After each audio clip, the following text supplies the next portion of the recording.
रजनी को बचपन से ही पेंटिंग का बहुत शौक था। वो हमेशा से ही पेंटर बनना चाहती थी, पर उसके माँ और पिताजी ने उसको कभी भी इस चीज के लिए सपोर्ट नहीं किया और उसकी शादी नीरव से हो गई। नीरव रजनी को बहुत प्यार करता था, पर रजनी हमेशा चुपचाप ही रहती। वो इस शादी से खुश नहीं थी। वो ये शादी नहीं करना चाहती थी। उसे तो हमेशा से पेंटर जो बनना था। अपने इस सपने को वो नहीं पूरा कर पाई, इसलिए वो हमेशा उदास रहती थी। रजनी, बहुत ही बढ़िया फिल्म लगी है, कल देखने चले? नहीं जी, कल मुझे बहुत काम है, मैं नहीं जा पाऊंगी। अच्छा तो कोई बात नहीं, संडे को चलते हैं। देखिए, मुझे फिल्म देखना पसंद नहीं है, आपको जाना है तो चले जाइए। नीरव को मना करके रजनी वहाँ से चली जाती है और अपने बैग को खोलकर उसमें बंद पड़े ब्रश और कलर्स को देखकर रोने लगती है। रजनी, चलो ना कहीं बाहर खाने चलते हैं, कुछ तुम्हारी पसंद का। जी मुझे नहीं जाना, मेरी तबीयत ठीक नहीं है। रजनी वहाँ से चली जाती है।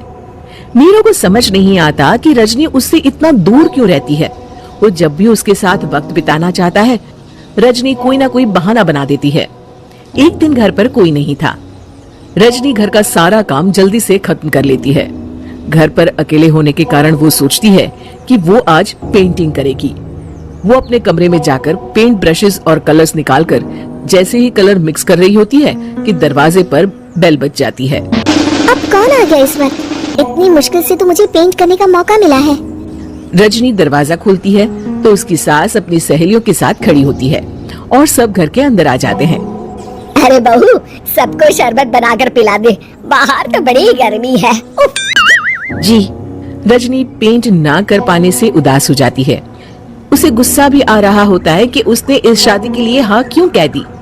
वो रसोई में जा रही होती है कि उसकी सास उसे रोकती है। बहू, सबके खाने का भी इंतजाम कर लेना, आज का लंच तो ये सब यही करेगी। हाँ।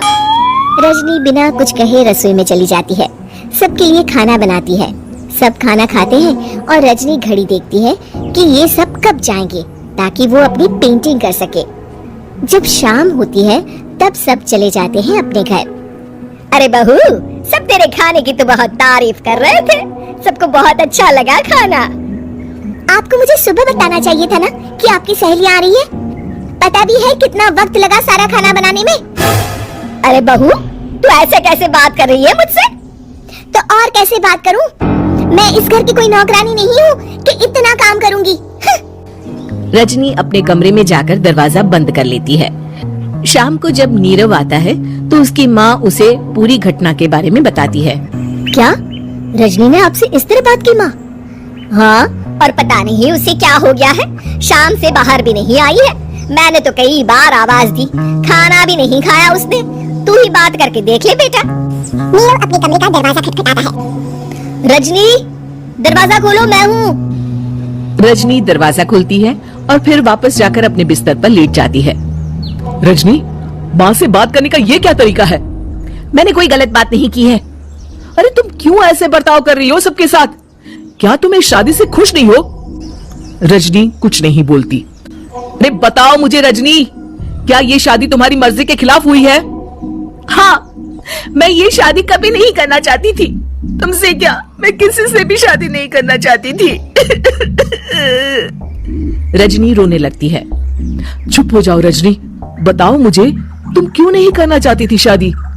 रजनी बेड के नीचे से अपने पेंटिंग्स, कलर्स, ब्रश, पेपर्स निकालती है। इतने में उसकी सास भी कमरे में आ जाती है। ये देख रहे हो, ये थे मेरे सपने। मैं पेंटर बनना चाहती थी, पर माँ पापा ने कभी सपोर्ट नहीं किया और मेरी शादी करवा दी। मेरे सारे सपने टूट गए।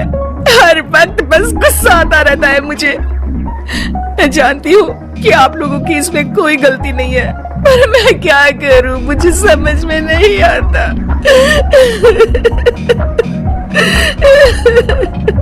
रजनी फूट फूट कर रोने लगती है।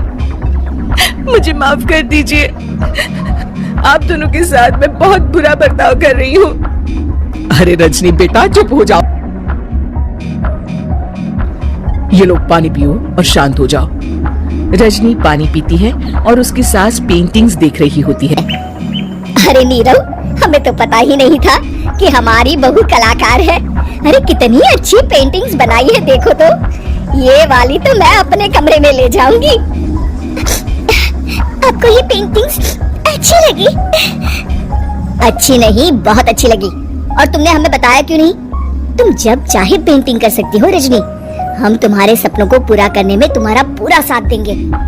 हाँ बेटा, हम कला की कद्र करते हैं। हम कलाकार तो नहीं, पर मुझे गर्व है कि मेरी बहू एक कलाकार है। रजनी, नीरव और सास तीनों हंस पड़े।